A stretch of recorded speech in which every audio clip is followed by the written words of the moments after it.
Alô pessoal, tudo bem? Meu nome é o professor José Carlos aqui com vocês.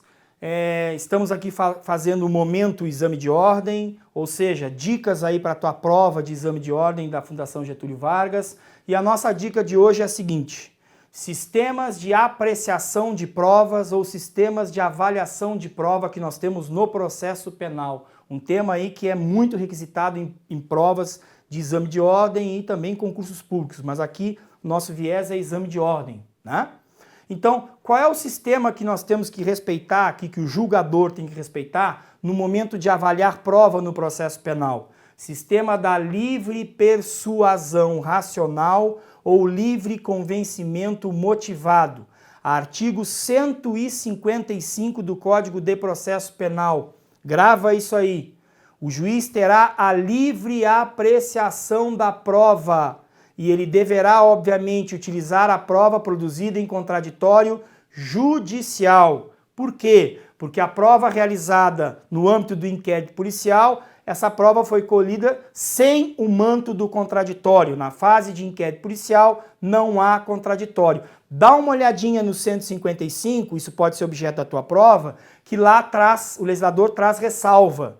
Ou seja, o juiz não pode fundamentar a decisão condenatória exclusivamente com base no inquérito policial, ressalvadas as provas cautelares, as provas não repetíveis e as antecipadas. Provas cautelares: fumus boniuris, periculo in mora, uma interceptação telefônica. Provas não repetíveis: perícias técnicas da polícia judiciária. Provas antecipadas: uma testemunha que quiçá esteja no leito de morte. Então presta atenção nisso. Então, qual o sistema de avaliar prova? O juiz tem a livre apreciação da prova. Artigo 155 do CPP, livre persuasão racional, também chamado de livre convencimento motivado. Então você tem que combinar o artigo 155 do CPP com o artigo 93, inciso 9 da Constituição.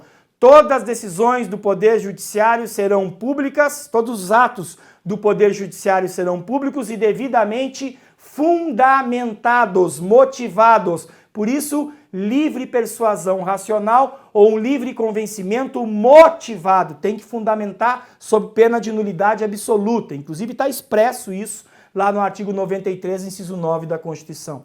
O que significa, então, a livre persuasão racional ou o livre convencimento motivado? O juiz ele pode acolher uma prova, ele pode avaliar livremente, desde que dentro da legalidade, é óbvio, provas lícitas. O juiz ele pode acolher uma prova e rechaçar outra, desde que ele faça de forma fundamentada. Essa é a regra. Bom, existe exceção? Existe. Tu vai anotar aí. Íntima convicção, sistema da íntima convicção, também conhecido como sistema da certeza moral do julgador. Sistema da íntima convicção ou certeza moral do julgador. Qual é a diferença com o livre convencimento motivado ou persuasão racional? Aqui também, nesse sistema da íntima convicção, quem julga tem a liberdade, a livre iniciativa aí no que diz respeito de avaliação das provas. Liberdade de avaliar as provas. Todavia, não precisa fundamentar por que julgou assim ou por que julgou assado. Não precisa fundamentar. Onde existe isso, professor, no Brasil? Tribunal do Júri. Tribunal do Júri. Por quê? Porque quem julga crimes dolosos contra a vida, homicídio doloso, tentado ou consumado, infanticídio, aborto, instigação, auxílio, induzimento ao suicídio, é o conselho de sentença, os 7 jurados, ou seja, os próprios cidadãos do povo que compõem o conselho de sentença. Então não é um juiz, melhor falando, togado que está julgando, são juízes leigos. Então eles só respondem sim ou não, eles recebem lá as cédulas, eles não precisam fundamentar. Eles têm a liberdade de avaliar as provas, melhor dizendo, mas eles não precisam fundamentar. Como é que chama esse sistema? Íntima convicção ou sistema da certeza moral do julgador.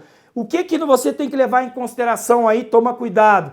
Aqui os julgadores, no caso os jurados, o conselho de sentença, eles vão trazer para cá, não tem como dissociar isso, a sua carga de preconceitos, a sua carga de crenças pessoais. Por quê? Porque são juízes que não conhecem a lei. Pelo contrário, são juízes leigos. E para fechar, toma cuidado. A regra é que nós não adotamos, isso está lá no tópico 7 da exposição de motivos do CPP, das provas. Tópico 7, exposição de motivos, vem antes do Código de Processo Penal aí no teu código. O que que diz lá? Nós não adotamos o sistema da tarifação de prova, certeza legal. Não existe hierarquia de provas.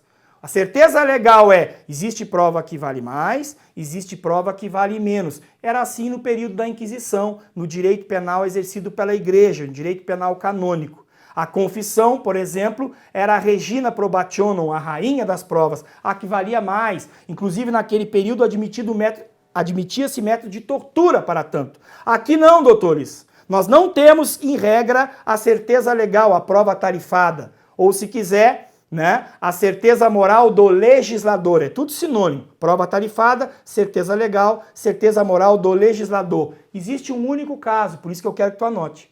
Nós temos um único artigo que traz resquício de certeza legal de prova tarifada. É o artigo 158. Nos crimes que deixam vestígios, chamados não transeuntes, já grava isso, nos crimes que deixam vestígios, chamados não transeuntes, é imprescindível, indispensável o exame de corpo de delito, seja direto ou indireto. Em outras palavras, a prova aqui, exame de corpo de delito, tem um maior peso que as demais provas do processo. Ora, como é que se chama o sistema de avaliar prova, que eu tenho prova que vale mais e prova que vale menos? Uma hierarquia de provas, certeza legal. Então nós temos no artigo 158 do CPP um resquício de certeza legal que não deveria existir, mas está estampado aí no artigo 158 do Código de Processo Penal. Avante, grande abraço, até o próximo momento. Até logo, tchau, tchau.